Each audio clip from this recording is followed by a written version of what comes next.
When you look at, especially towards the end of your career, when the aerodynamics started to come into play, how did that change either driving styles or the racing itself? Did the wings change things dramatically? Yeah, they did. I think motor racing would have been a lot better off. We'd never had them. And at least now they're sort of cutting down the size of the wings and all that sort of thing, which is a good thing, because the wings just give you a hell of a lot of downforce and road holding, which, in my opinion, makes it more dangerous. Whereas, at least when we didn't have wings, you knew where you were, and it was a battle on the steering wheel. But today, there's so many technical things can go wrong, and in one race I was in, I had a wing come off at the back, going around the corner, flat out, and suddenly the wing fell off. And I'll tell you what, it was taking both rear wheels off. I couldn't have been any worse off. It was unbelievable. And luckily there was a corner coming up, and I was rode from one side of the road to the other, and I got it all gathered up just in time to get round the next corner. And that was the danger, really, of something like that going wrong.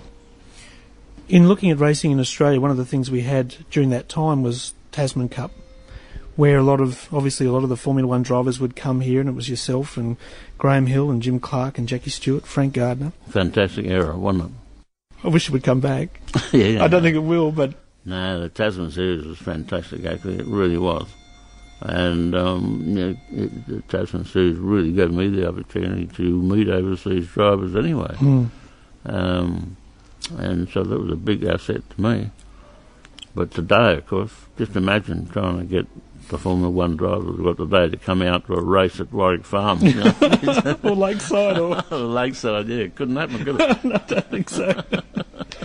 But it was a wonderful era, and I've seen some fantastic footage that Alec Mildren had done, and it was just an era that again, the purist, I think, of any racing driver would love to see that come back.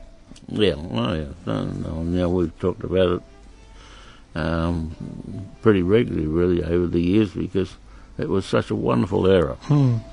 And the Tasman series really was fantastic. You know what the big advantage of it was? It got me out of England and the cold. I was able to come out to Australia and New Zealand instead.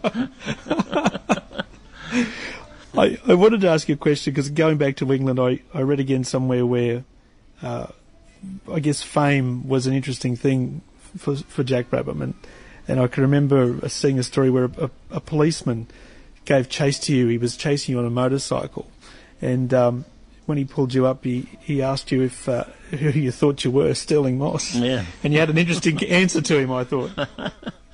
Yeah, actually that was right in the middle of London. And I was driving the Mini. You remember the Mini? Yep. First fantastic little motor car to drive, really, wasn't it? Great car. And we'd been up to BMC in Birmingham to have a look where the Mini was being made. And Izzy Gonitz, the man who designed it, had just made a 1000C1. But I think they were 700 or 750 or something like that when they started. It was the first 1000cc one. And he asked me if I'd like to use it for a couple of weeks and tell him what I thought of it. God, yeah, fine. So anyway, I had this in London. I went to a BRDC meeting there, and after the meeting I had to go to Crystal Palace, because we had a chap in Crystal Palace who used to make fiberglass parts for us, and he was going to leave some parts out for me to pick up in the middle of the night. So anyway, after the meeting, I jumped in this Mini and roared off over the top of Westminster Bridge and round their roundabouts and everything. And suddenly I looked in the rear vision and saw a motorbike chasing me with sparks coming off the footrests. So anyway, I can't race him, so I just pulled into one side. And he parked the bike in front of the car so as I couldn't move it. and strolled back, looked in the window and said, "Who do you think you are, Sterling Moss?" I said, "No, but I enjoy beating him." So anyway, with that, he went over his head to start with, so he said, "Give me a look at your licence." So I showed him my licence. "Oh," he said, "it's made my day. I can't believe this." I can't believe it. He says, "What's your hurry? Where are you going?" I said, "Well, I'm going to go to Crystal Palace, but I'm not sure of the way." He says, "Follow me." And he jumped on his motorbike and I couldn't keep up with him.